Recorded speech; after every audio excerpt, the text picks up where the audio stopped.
Voilà, Conseil de sécurité, mesdames et messieurs, nous sommes à Kalemi, chef-lieu de la province de Tanganyika, où séjourne le chef de l'État Félix Antoine Tshisekedi Tshilombo dans le cadre de sa visite d'itinérance dans cette province.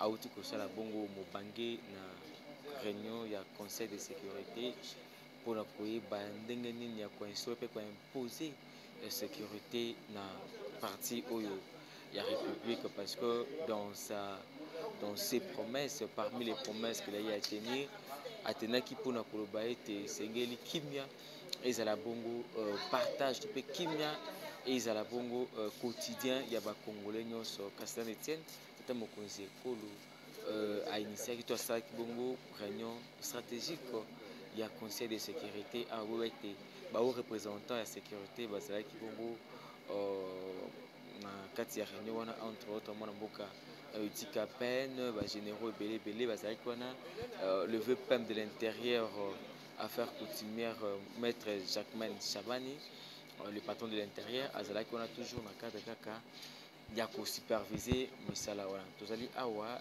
na Kalemi na province ya Tanganyika, na tiki ndolanda en boucle ndenge nene makambo elekaki awa epi tokutane juste après. C'est je ferme écouter journaliste ya Mboka Congo. N'oubliez pas de vous abonner sur Global Info Télévision, votre chaîne d'information en temps réel. Merci.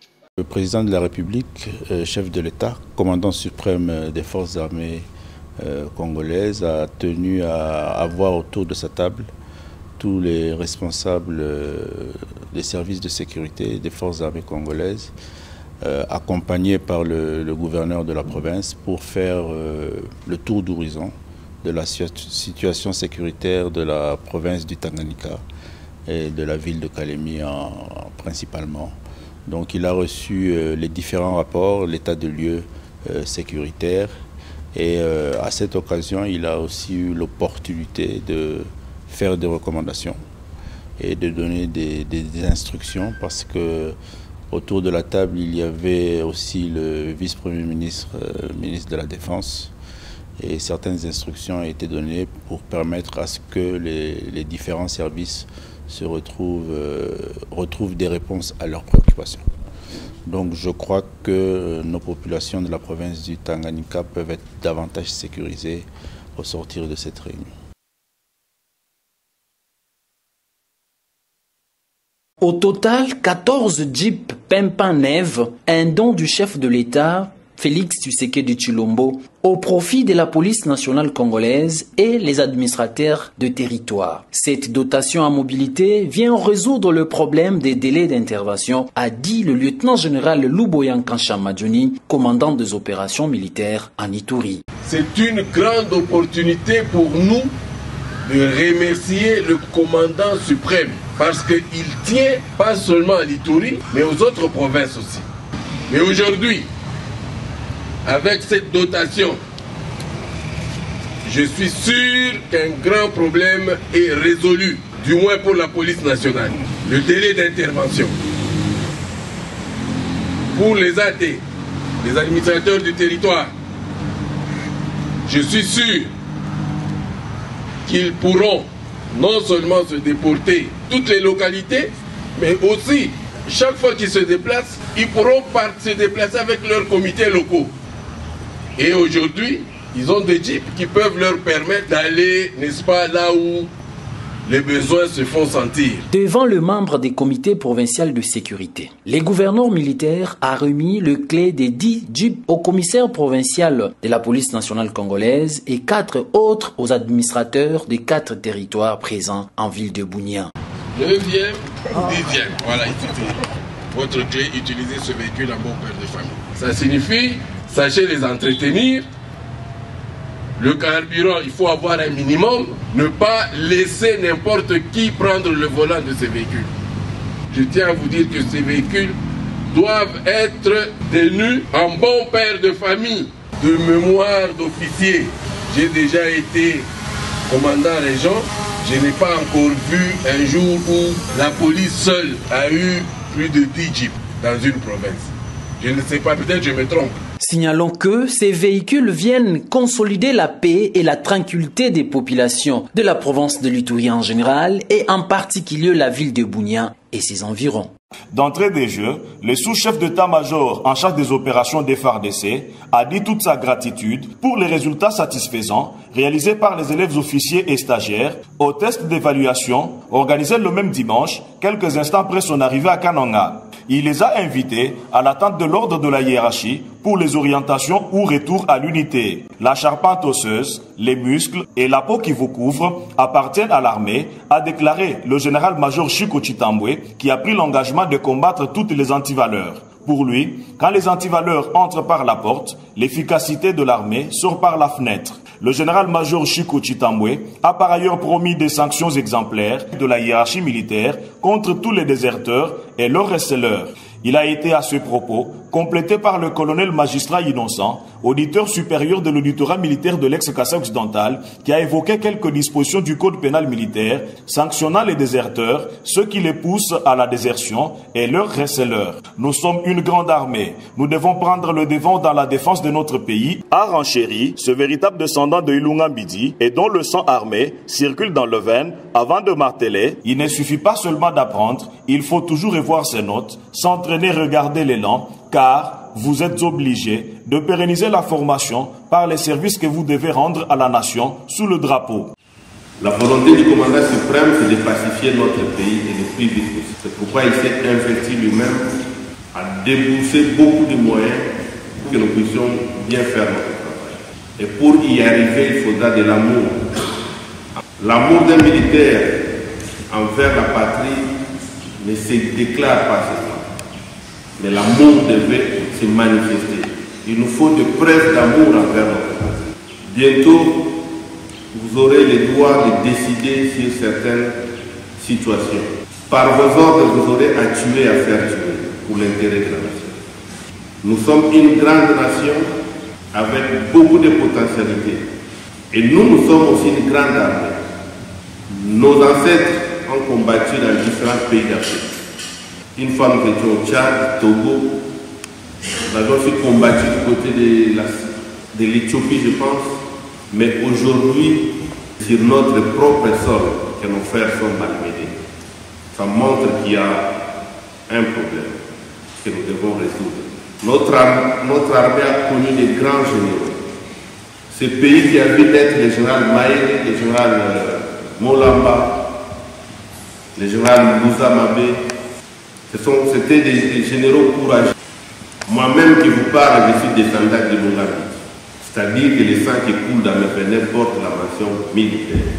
Il a en outre reconnu qu'il y a des problèmes à régler pour arriver à atteindre les objectifs de la formation. Dans leurs interventions, les participants à ce briefing ont soulevé quelques préoccupations qui ont trouvé des réponses dans la salle. Il s'y est de noter que le commandant secteur opérationnel Grand Kassai, le général Massoudi Hassan Espérant, le commandant de l'académie militaire, général Pouchateo, l'auditeur supérieur du Kassai occidental, le colonel magistrat innocent et le commissaire provincial de la police nationale congolaise PNC Kassai central, le général Léon Bassa, ont pris part à ce briefing qui s'est clôturé par la visite guidée des installations de l'académie militaire de Kananga.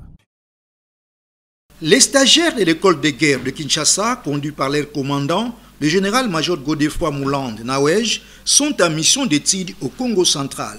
Ils passent, ce lundi 25 novembre 2024, à l'état-major commandement de la 12e région militaire au camp Redjaf à Matadi, où ils sont reçus par le représentant du commandant de la 12e région militaire, son second chargé de l'administration et logistique, le général de brigade José Mbalampinti.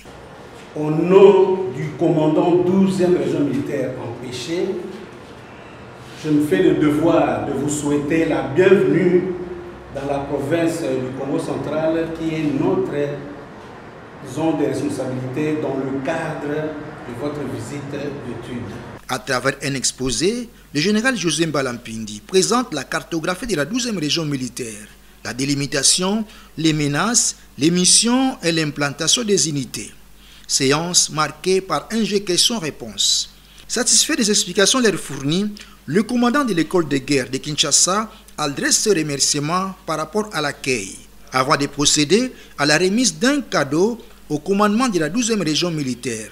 Une occasion pour lui d'insister sur l'importance de cette mission. Ils sont venus palper du doigt, donc concilier ce qu'ils ont appris dans les salles de cours et avec le terrain, voir comment s'organise effectivement la mission de défense dans la 12e région militaire.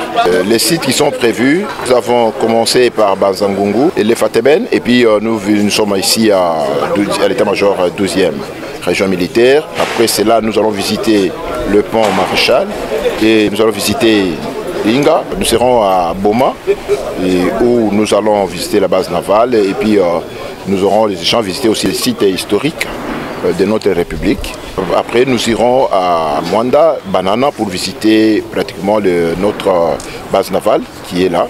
Et nous allons visiter aussi la base. Nous visiterons aussi quelques sociétés pétrolières pour voir effectivement comment ils contribuent effectivement à l'économie, parce que ce sont des sites qui doivent être protégés par la République démocratique du Congo. Tout se termine par une photo de famille entre la hiérarchie de la 12e région militaire et les stagiaires de l'école de guerre de Kinshasa. Les forces de défense et de sécurité viennent de stopper net l'aventure de l'AFC M23 à Nuturi. Au total, 18 personnes déplacées du site Plaine Savo en chefferie de Bahema Badjiri en territoire de Djougou ont été interceptées le 5 novembre courant à la frontière congolo-rwandaise lorsqu'ils s'apprêtaient à rejoindre le centre d'entraînement du M23 dans le Nord Kivu, a dit le commissaire provincial de la PNC à Nuturi, le commissaire divisionnaire Ngoï Sengelo Akio. Ils ont été recrutés par monsieur du nom de Ngabo pour rejoindre l'AFC bar M23.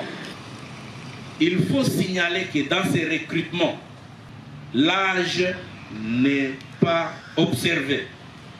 Nous avons même des mineurs d'âge qui devaient aller étudier, mais qu'on embarque dans l'aventure.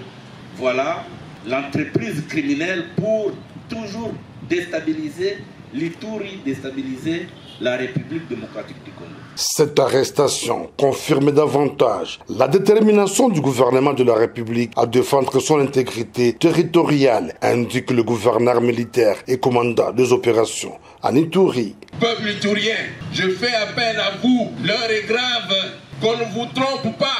Et la preuve, c'est ça. Dénoncer ces criminels qui veulent détruire ce que nous avons construit ensemble. Nonobstant ceux-là qui sont en train de défendre, dénoncer cela. Nous n'avons pas tout fait, mais nous avons cheminé ensemble. Nous avons fait ce que nous pouvions faire. Peut-être d'autres viendront faire mieux, mais ne détruisons pas ce que nous avons déjà fait. Parce qu'on veut satisfaire à ceux-là qui ne vivent que de sang, des pauvres gens. Voilà ce que c'est, un message d'interpellation. Parce que ceux qui sont loin, quand nous parlons, il y a ceux-là qui ont même ce courage de défendre. Mais voilà, Dieu est grand. Parce qu'à la fin, c'est toujours l'État qui gagne. Ils ont été repris et les voilà. Tout malheureux. Nonobstant ceux-là qui sont en train de défendre. Par ailleurs, le lieutenant général Boyanka Chomadjoun sollicite l'implication de la Cour pénale internationale de poursuivre les auteurs de ces recrutements. Ceux qui interprètent mal sans état d'âme, c'est de ça qu'il s'agit. C'est-à-dire un militaire, quand il dit il travaille, c'est sans état d'âme. Ces jeunes gens que vous voyez là-bas, sacrifiés, qui viennent des familles pauvres, déplacées, des victimes, mais on veut les victimiser une deuxième fois. On est allé les recruter parce qu'ils sont vulnérables. Et aussi parce que quand on va les recruter, il y a certains qui vont parler pour défendre cette entreprise. Ce sont des déplacés. Ça, c'est un acte criminel. C'est un crime contre l'humanité. Et nous demandons à la CPI, non seulement à notre justice, mais aussi ceux qui ont fui là-bas, nous demandons que la CPI s'occupe d'eux. Parce qu'ils vont dans les sites des déplacés. Rappelons que le 19 septembre 2024, plusieurs armes et munitions de guerre appartenant à la milice Zahir à lieu du M23 ont été découvertes par les forces armées dans une cache d'armes à Nyangi, à côté du site des déplacés de Nyamusasi à Chomia, en chefferie de Bahema Banyuagi.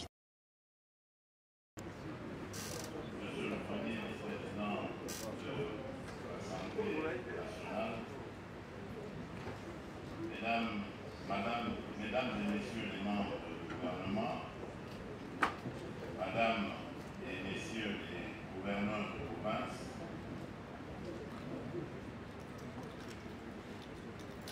honorable président des assemblées provinciales, honorable députés provinciaux, distingués participants, mesdames et messieurs, avant de commencer, évidemment, je voudrais remercier maman Fifi Masuka, la gouverneure, pour cette minute je demande la minute de silence parce que nous sommes tous bouleversés par la disparition de Séné Boucher, qui a passé la soirée d'hier avec nous, qui était parmi nous pour ceux qui l'ont vu, et dont la mort est survenue cette nuit, malheureusement. Et merci également à vous, madame et messieurs les gouverneurs, pour votre motion de soutien.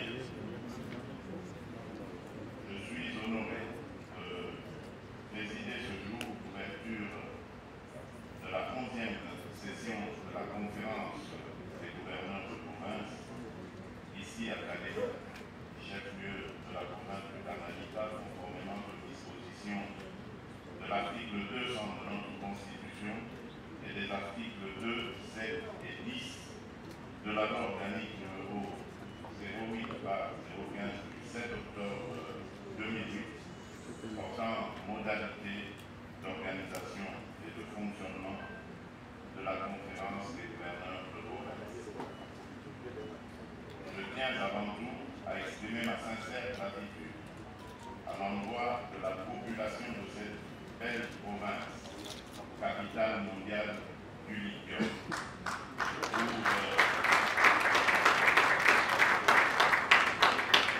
pour leur accueil combien chaleureux qu'elle m'a réservé. La conférence des gouverneurs de province a pour mission constitutionnelle et légale de formuler des avis et des recommandations sur les politiques à adopter et la législation à élaborer au niveau national. Par ce biais, elle contribue non seulement à la consolidation de l'unité nationale, mais également à l'harmonie entre le gouvernement central et les provinces. Elle assure ainsi une compréhension mutuelle des politiques publiques, tant au niveau national qu'au niveau de chaque province. Ce cadre revêt donc une importance majeure, car il constitue un espace privilégié pour mesurer l'efficacité de notre stratégie commune en vue de renforcer une collaboration harmonieuse entre l'exécutif national et les gouvernements provinciaux. Il nous offre l'opportunité de nous réunir, de réfléchir ensemble et de proposer des solutions concrètes face aux défis qui entravent le développement harmonieux de nos provinces. Nous avons le devoir, avec bienveillance et vigueur, d'accompagner à la fois les nouveaux et les anciens gouverneurs dans leurs efforts pour assurer une gestion efficace et un développement équilibré de toutes les provinces de la République démocratique du Congo. Le thème de cette 11e session, intitulé « Renforcer la gouvernance des provinces pour assurer la cohésion communautaire, facteur clé de la réussite du programme de développement des 145 territoires », souligne ainsi l'importance d'une gouvernance provinciale inclusive et responsable pour garantir la cohésion sociale et le développement de nos territoires.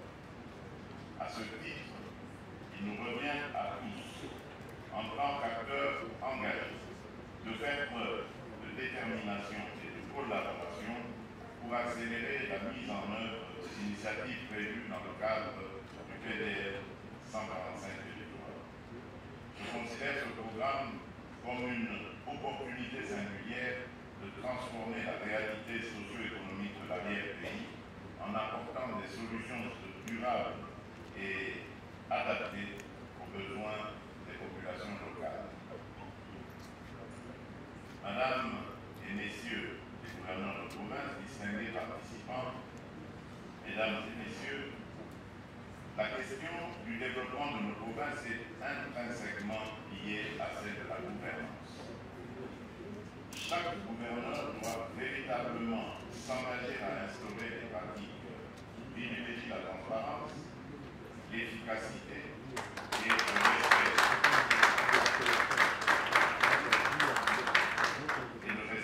Des biens publics.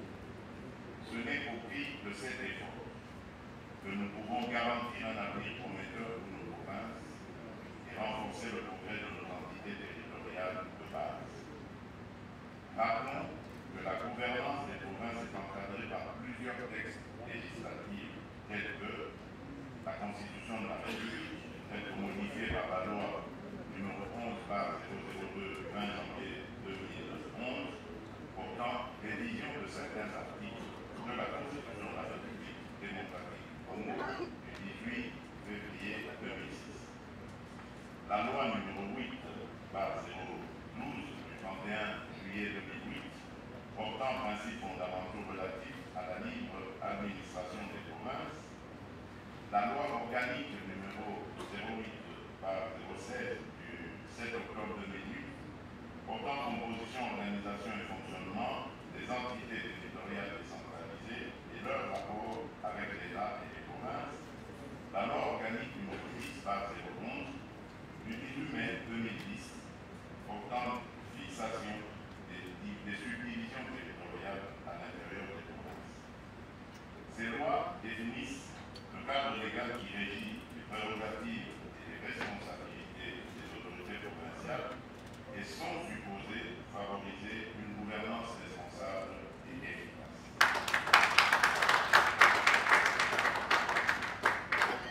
Malgré tout, le développement de nos provinces est entravé par plusieurs défis que nous ne pouvons plus ignorer.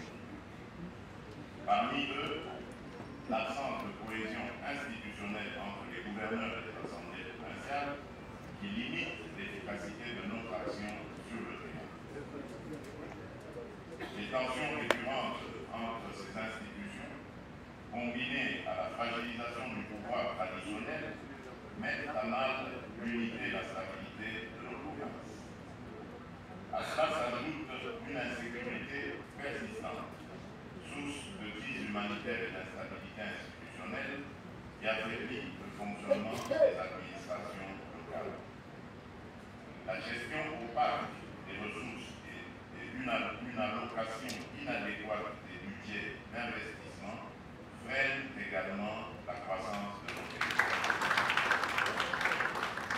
Par ailleurs, le manque de ressources humaines qualifiées représente un obstacle majeur à la mise en œuvre de nos projets de développement. La qualité du service public provincial souffre notamment du non-respect des droits et devoirs des agents de carrière tels que définis par la loi numéro 16/013 du 15 juillet 2016. Enfin, la gestion des ressources destinées aux projets de développement reste décevante, aggravant le déficit d'investissement dans des infrastructures et des initiatives qui pourraient bénéficier à nos provinces. Cette situation érode la confiance des citoyens envers leurs institutions et retarde le progrès que nous aspirons tous à voir dans nos communautés. Pour surmonter ces défis, il est impératif de bâtir une gouvernance fondée sur la concertation, l'équité et une vision partagée du développement. Ensemble, faisons en sorte que chaque province soit un moteur de cohésion et de progrès. Madame et Messieurs les gouverneurs de province, distingués participants, Mesdames et Messieurs, au cours de cette session, outre l'évaluation des recommandations de la session précédente et la présentation par chaque gouverneur de l'état des lieux spécifiques de sa province, je souhaite que vous concentriez vos réflexions sur les thématiques suivantes. 1. La gouvernance responsable d'une province comme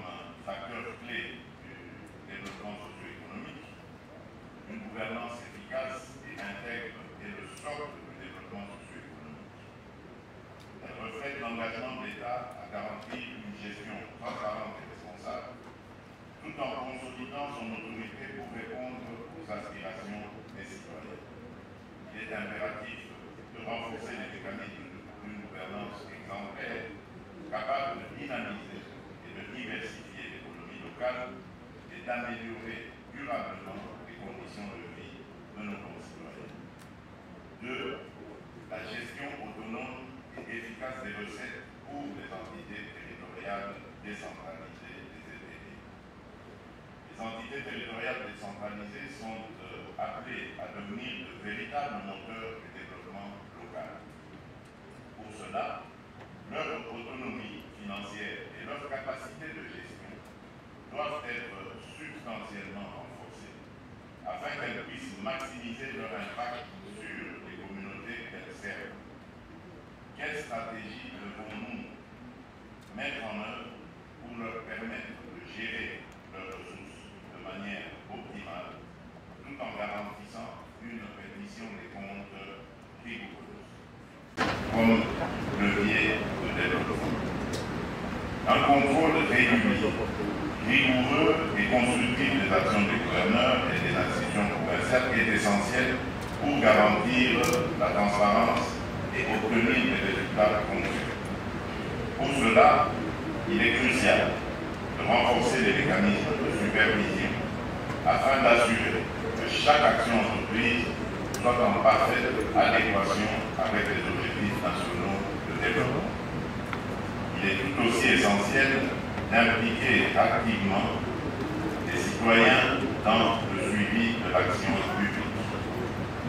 Publions régulièrement des informations claires et accessibles sur les budgets provinciaux et les dépenses publiques afin de promouvoir une véritable transparence. Mobilisons également la société civile pour qu'elle joue pleinement son rôle dans le suivi et l'évaluation des projets de développement. Enfin, 4. L'implication des gouverneurs dans l'avancement du PDL 145 territoire. En tant que représentant de l'État, comptable des progrès réalisés dans vos provinces, votre engagement dans le programme de développement des 145 territoires, en particulier dans sa deuxième phase, qui se concentre sur la réhabilitation des routes de dessert agricole, doit être total et sans équivoque.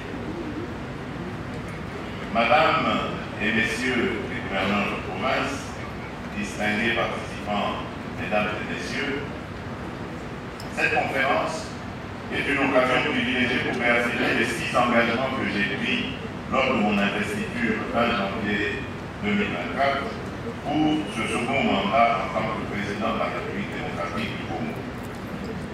Ces engagements constituent le socle de notre marche commune vers une République démocratique du Congo plus stable, inclusive et dynamique.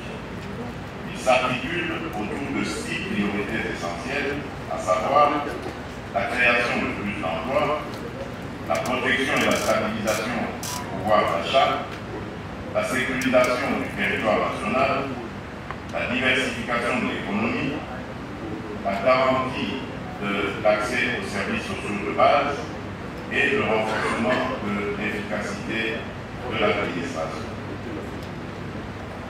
Ces engagements sont étroitement liés aux thématiques que nous abordons dans cette conférence. Ils sont la pierre angulaire sur laquelle nous devons bâtir l'avenir de notre nation.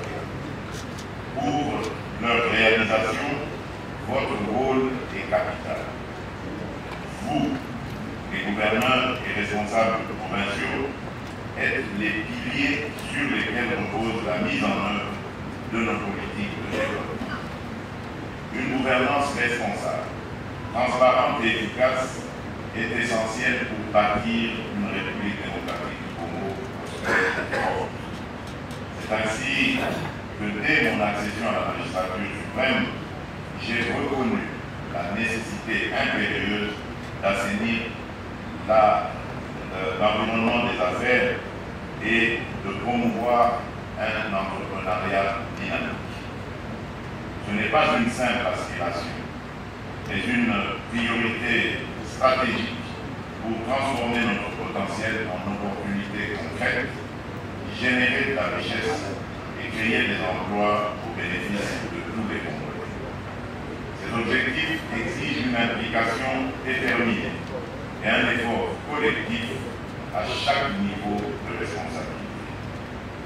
En votre qualité de gouverneur, vous avez un rôle clé à jouer dans cette dynamique.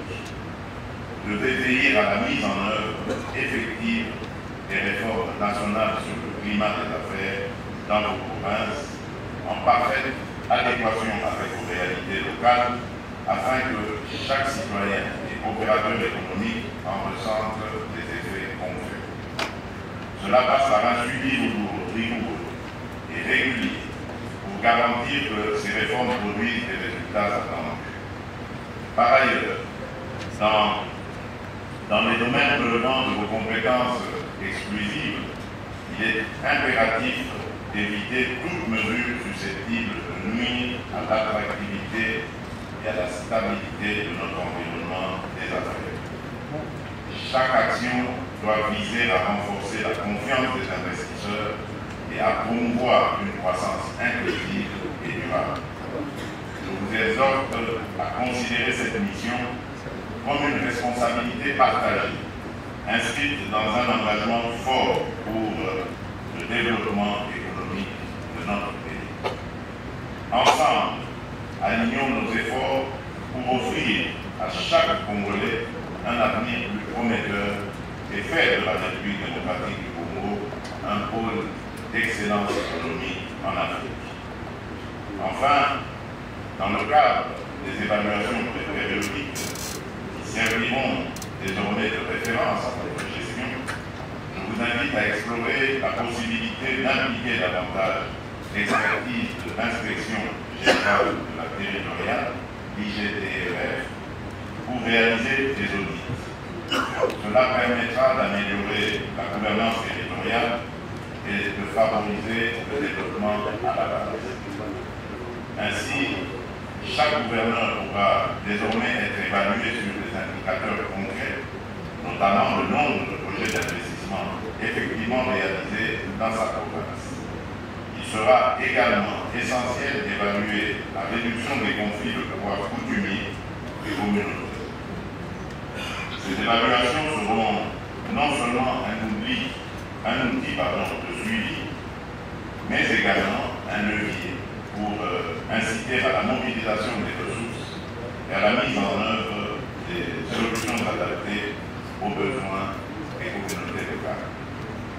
La paix et la tranquillité sociale doivent devenir des priorités partagées, car elles sont les fondations d'un développement durable. Et donc, je vous dirai à propos du mémorandum que vous m'avez adressé, que certaines réflexions sont en cours. J'ai bien compris vos revendications, vos desiderata, et des instructions d'ailleurs seront données à ce sujet aux différents acteurs concernés pour apporter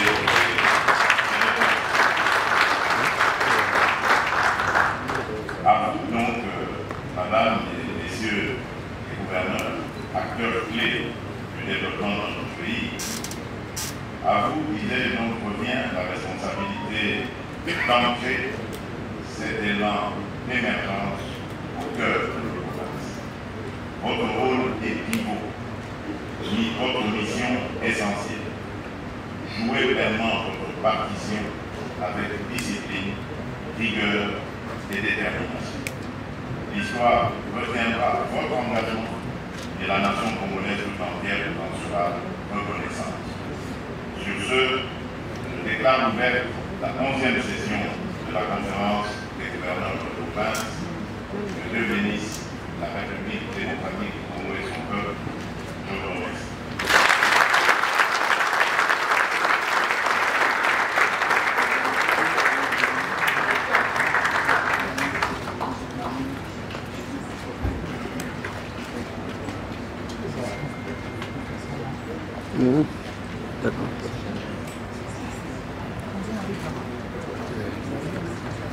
Excellence, Monsieur le Président de la République, ainsi prend fin la cérémonie.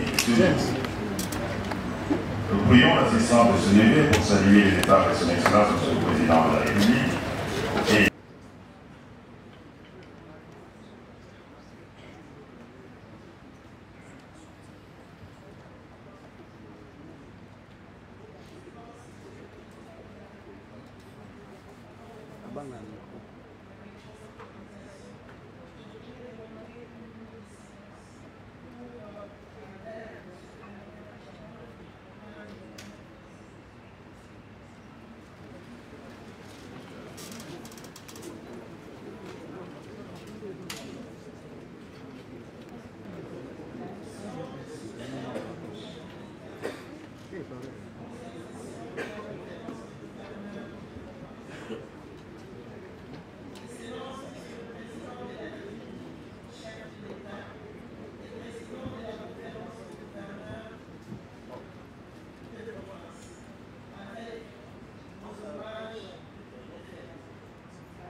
C'est bon.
Musique, garde-vous.